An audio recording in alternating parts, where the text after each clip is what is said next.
Shapes तो आप सभी ने देखे होंगे, चाहे वो रेक्टेंगल हो, स्क्वायर हो, सर्किल हो, बहुत सारे शेप्स देखे होंगे। उन शेप्स को और ज़्यादा समझने के लिए कुछ बेसिक ज्योमेट्रिकल आइडियाज़ को समझने की ज़रूरत पड़ती है। इनमें से एक है पॉइंट। तो पॉइंट होता क्या है? पॉइंट वो इनविजिबल टाइनी डॉट होता है जिसमें ना कोई लेंथ हो, ना ब्रेथ हो, ना थिकनेस हो, यानी बिल्कुल ना दिखाई देने वाले डॉट को। और एक पॉइंट जो है किसी की पोजीशन या लोकेशन को बताता है। प्रैक्टिकली हम जो है किसी शार्प पेंसिल या पेन से जो डॉट बनाते हैं उसको पॉइंट कहते हैं। पॉइंट को इंग्लिश के कैपिटल लेटर से डिनोट करते हैं, जैसे ए, पी। अगर मैं पॉइंट पी की बात कर रही हूँ यानी मैं इस पॉइंट की बात कर रही हूँ। अगर मैं पॉइंट ए की बात कर रही हूँ तो यानी मैं इस पॉइंट की बात कर रही हूँ। एक कंपास की नोक, निडल की टिप या शार्प एंड पेंसिल की जो नोक होती है वो पॉइंट को डिनोट करती है, रिप्रेजेंट करती है। दूसरी चीज़ आती है लाइन सेगमेंट। लाइन सेगमेंट क्या होता है? लाइन सेगमेंट होता है किन्हीं दो पॉइंट्स के बीच का शॉर्टेस्ट पाथ या डिस्टेंस। जैसे कि यहाँ पे एक पॉइंट है ए और यहाँ पे एक पॉइंट है बी। अब हम ए से बी की तरफ कैसे भी जा सकते हैं, ऐसे भी जा सकते हैं, ऐसे भी जा सकते हैं, लेकिन अगर हम एक रूलर से इन दोनों को मिला दें तो ये शॉर्टेस्ट पाथ या डिस्टेंस होगा। ये शॉर्टेस्ट पाथ या डिस्टेंस ही लाइन सेगमेंट ए बी है। और लाइन सेगमेंट ए बी को हम ए बी लिख कर उसके ऊपर लाइन लगा के और बी ए लिख कर और उसके ऊपर लाइन लिख कर डिनोट कर सकते हैं। यहाँ ए बी और बी ए दोनों एक ही लाइन सेगमेंट ए बी इसको डिनोट कर रहे हैं। किसी नोटबुक की एज लाइन सेगमेंट को डिनोट करती है। रूलर या स्केल की एजेस लाइन सेगमेंट को डिनोट करती है। अब आती हैं लाइंस। लाइंस क्या होती हैं? अब अगर मैं इसी लाइन को दोनों तरफ एंडलेसली बढ़ाती जाऊँ, कोई एंड ही ना हो, तो ये एक लाइन को रिप्रेजेंट करती है। तो a line segment when extended beyond its end points in both the direction without any end, it forms a line. तो चूँकि पूरी लाइन तो हम ड्रॉ कर नहीं सकते, तो पेपर में लाइन को दिखाने के लिए हम एक लाइन खींचते हैं और उसके दोनों एंड्स पर एरो बना देते हैं, तो ये एक लाइन को रिप्रेजेंट करने लगता है। अब अगर ये एक लाइन है जिसपे दो पॉइंट्स ए और बी हैं, तो इसको हम कैसे लिखेंगे? इसमें भी हम ए बी लिखेंगे, बस ए बी के ऊपर डबल हेडेड। ये लाइन ए बी लिख के उसके ऊपर डबल हेडेड एरो बना के, या बी ए लिख के उसके ऊपर डबल हेडेड एरो बना के हम रिप्रेजेंट कर सकते हैं। लाइन को हम स्मॉल लेटर्स एल या एम से भी डिनोट करते हैं। जैसे कि हमने एक लाइन खींची, हमने उसके ऊपर एल लिख दिया, तो ये लाइन एल हो गई। अब आती है intersecting lines. If two lines have one common point, they are called intersecting lines. जैसे एक नोटबुक की edges and edges, एक नोटबुक होती है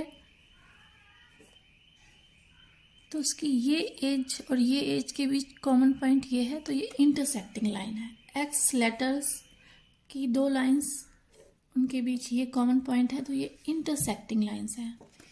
दो सड़कें जिस पॉइंट पे मिलती हैं, काटती हैं एक दूसरे को, वो इंटरसेक्टिंग लाइंस बनाती हैं।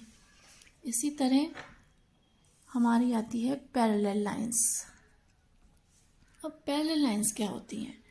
मान लिया मैंने दो लाइंस खींची और इनको जितना भी बढ़ाया जाए endlessly in both the direction, ये कभी एक दूसरे से ना मिले, कभी एक दूसरे को ना काटे, तो ये पैरेलल लाइंस है। मान लिया ये लाइन L है और ये लाइन M है, तो इसे हम लिखेंगे कैसे? L लिखेंगे, दो वर्टिकल लाइन लिखेंगे और फिर M लिख देंगे। इसका मतलब हुआ L is parallel to M। अब अगर हम इसी लाइन पे दो पॉइंट ले लें A और B, तो ये लाइन AB हो गई। इस पे ले लें P और Q, तो ये लाइन PQ हो गई। तब कैसे लिखेंगे? AB लिखा, डबल हेडेड एरो बनाया, is parallel to line PQ, ऐसे भी लिख सकते हैं। पैरेलल लाइंस बुक की अपोजिट एजेस अगर हम उनको एक लाइन माने बड़ी सी जो एक एंडलेसली बढ़ती जा रही हैं तो वो पैरेलल लाइंस हुई। अब आता है रे। रे क्या होता है? रे जो होता है लाइन का एक पोर्शन होता है जो किसी एक पॉइंट से शुरू होता है जिसे स्टार्टिंग पॉइंट कहते हैं और एक डायरेक्शन में बढ़ता चला जाता है। अगर ये पॉइंट ए है और इस पे कोई पॉइंट बी है तो ये हम लिखेंगे रे ए बी। इसके ऊपर एक सिंगल हेडेड एरो बना देंगे। अब अगर यहाँ बी से ए की तरफ ये बढ़ रहा होता तो ये हो जाती है हमारी रे बी ए। तो इसी को हम रे बी ए कहेंगे। यहाँ ए बी रे और बी ए रे दोनों अलग अलग हैं। लाइन ए बी और बी ए एक ही है, लाइन सेगमेंट ए बी और बी ए एक ही है, लेकिन रे ए बी और बी ए अलग अलग है। अब एक पॉइंट है, उससे हम कितनी लाइंस खींच सकते हैं? एक ये लाइन गई, एक ये लाइन गई, एक ये लाइन गई। तो हमें क्लियरली पता है कि काउंटलेस नंबर ऑफ लाइंस हम एक सिंगल पॉइंट से खींच सकते हैं। और अगर कोई दो पॉइंट्स हैं तो उनसे होकर हम केवल एक और एक ही लाइन खींच सकते हैं, उससे ज़्यादा लाइंस नहीं खींच सकते हैं। अब एनसीईआरटी की ही एक्सरसाइज 4.1 के इन्हीं आइडिया से रिलेटेड कुछ क्वेश्चंस हम सॉल्व करेंगे। इसमें एक फिगर बनी है, हमें बताना है इस फिगर में 5 पॉइंट्स के नाम। तो क्लियरली पता है एक पॉइंट डी है, एक पॉइंट ई है, एक पॉइंट ओ है, एक पॉइंट सी है, एक पॉइंट बी है। हम किन्हीं भी 5 पॉइंट्स को लिख सकते हैं।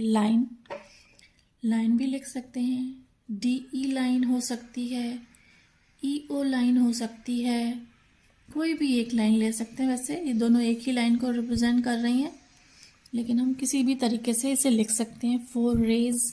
4 रेज लिखनी है। ओ सी एक रे है, ओ बी एक रे है, ओ ई एक रे है और डी बी एक रे है और ओ डी एक रे है। तो हम कोई भी 4 रेज लिख सकते हैं। 5 लाइन सेगमेंट्स भी हम 5 लिख सकते हैं। डी ई ओ बी, ओ सी, ई बी, 5 लाइन सेगमेंट्स हो गए। अब है हमें एक लाइन दी गई है, हमें इसमें ऑल पॉसिबल वेज से 2 लेटर्स एक बार में लेते हुए लाइंस के नाम बताने हैं। तो line A B, line A C, line A D, कुछ भी लिख सकते हैं। बस हमें 2 लेटर्स लेने हैं और उनके ऊपर डबल हेडेड एरो बना देना है और वो हो जाएगा, लाइन को रिप्रेजेंट करेगा। तो इनको हम ऐसे लिख सकते हैं। अब ये हमारा एक डायग्राम है, इसमें लाइन कंटेनिंग ई को कौन सी लाइन कंटेन कर रही है? एफ ई या ई एफ, कुछ भी लिख सकते हैं। बस एफ ई लिख के उसके ऊपर डबल हेडेड एरो लिखना है। लाइन पासिंग थ्रू ए से कौन सी लाइन जा रही है? हम ए बी भी लिख सकते हैं, ए डी भी लिख सकते हैं, ए ई भी लिख सकते हैं, ई ए भी लिख सकते हैं। ये सभी लाइंस जो हैं ए से जा रही हैं। बस हमें दोनों लेटर्स लिखते वक्त उसके ऊपर डबल हेडेड एरो बनाना होगा, तब वो लाइन हो जाएगी। Line on which O lies, O line point O किस पे लाई करता है? ओ सी पे लाइन करता है, तो लाइन ओ सी हो गई। 2 पेयर्स ऑफ इंटरसेक्टिंग लाइन, इसमें 2 पेयर्स कौन सी हैं? हम एक ए डी ले लेते हैं लाइन, एक पेयर ए डी और ओ सी, एक पेयर हो गया। दूसरा पेयर क्या हुआ? सेम लाइन ए ई और ई एफ, ये भी इंटरसेक्टिंग लाइंस हैं। इस तरह से हम 2 पेयर ऑफ इंटरसेक्टिंग लाइंस बता सकते हैं। अब how many line can pass through 1 given point, मैंने बताया काउंटलेस। और 2